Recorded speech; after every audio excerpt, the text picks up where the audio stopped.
Hey, welcome back. So I've already gone ahead and serviced my secondary, and I recorded it to make a video, but I really just copied everything Massive Overkill did on his video, so it's pointless for me to just post up another video showing you exactly what he did, especially when he's doing it better than me and I copied from him, and it would just be wrong for me to take his content and post it as my own. So I'm going to post a link to Massive Overkill's video on servicing the secondary. He does a great job with it. So once you're done subscribing to my channel, head on over to his and subscribe to his channel as well.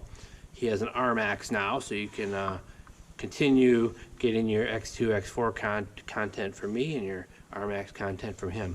What I am going to go over today is putting the nut on. So there's not much info on that, and I haven't really seen a really good process for that. So I'm going to take what I've seen others do and try to improve on that. So let's get started with getting the spring and nut installed. So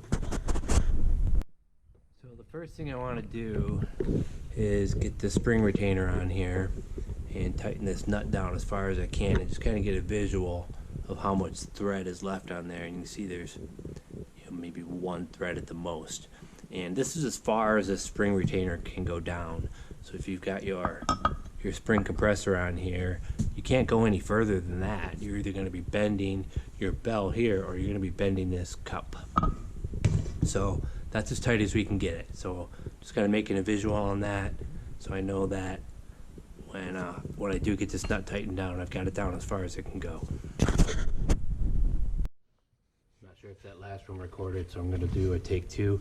One thing I forgot to show you is after following Massive Overkill's instructions, everything here is working fine. Got good movement, so I'm looking forward to getting this installed. Also wanted to show you that I did the chisel method to remove this nut, and it kind of beats this nut up a little bit. I haven't used an old crappy chisel, had a bunch of holes in it, and still pretty sharp, cut right into that nut. So I recommend you get yourself a great big wrench that can fit around a 55mm nut. This wasn't as expensive as you might think. I got it off Amazon for 35 bucks.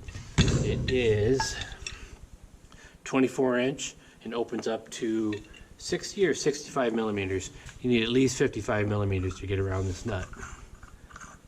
So I'm gonna get this mounted on the spring compressor and we'll get started.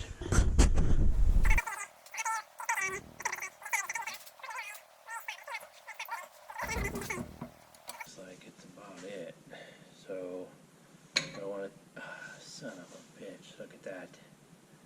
Starting all over.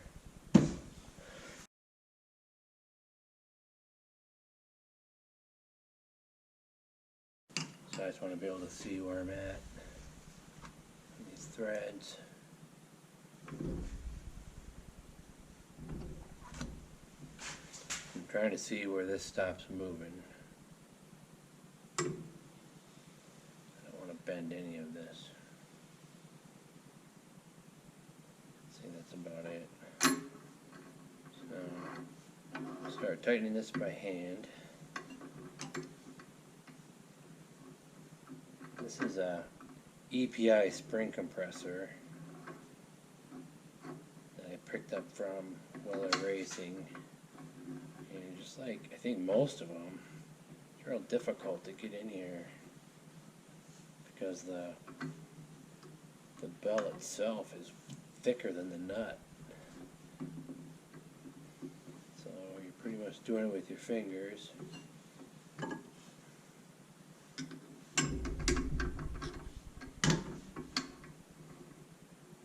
So, old trick. See, backing that up halfway.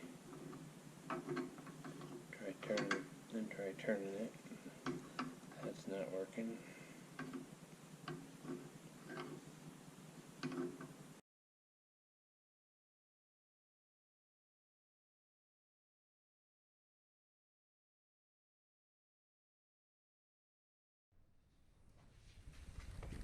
I'm starting to get some luck with some light taps. And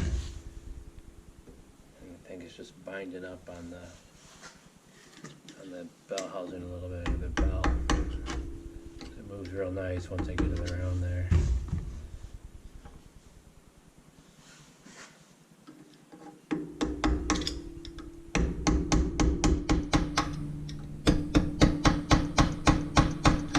Again, these are real light taps. Don't want to cross thread these.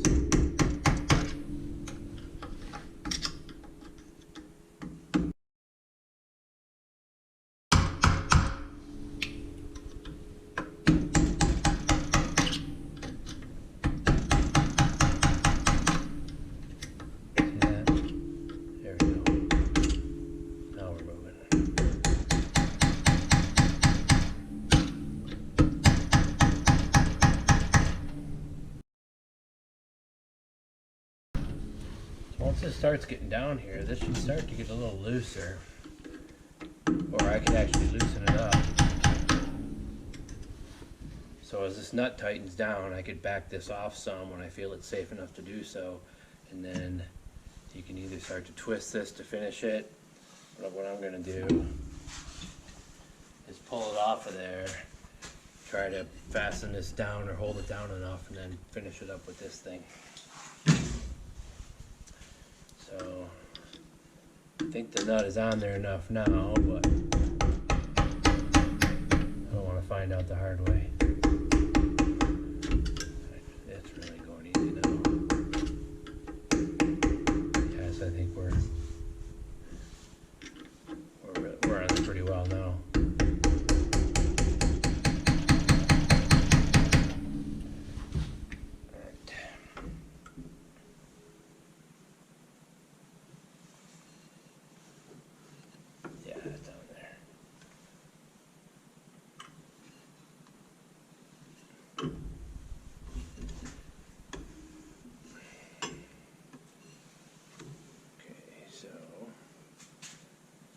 Hunterworks spring compressor's real fancy handle. It spins all the way down. This one's not terrible. You get a 6-point wrench on here. You can spin it a couple times. It'd be nice if we could get somebody to make one with some thin metal that went right over top of this cup. I'd be willing to pay an extra $20 for one of these that allows me to get a wrench in there.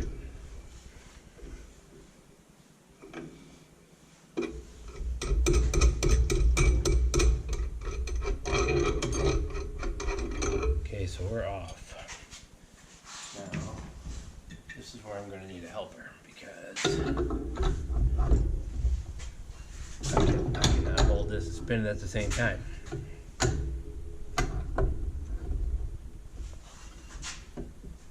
Yes, I can.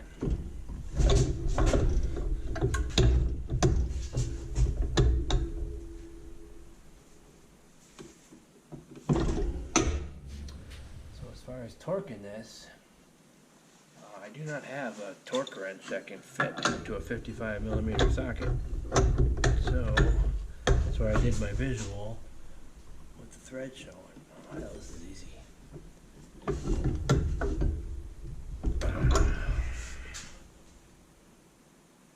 That's about one thread. I'm going to get my little shop helper. See if she can give that wrench another turn while I hold on to it. So like I said, I was surprised how much I was able to get this tightened down by myself.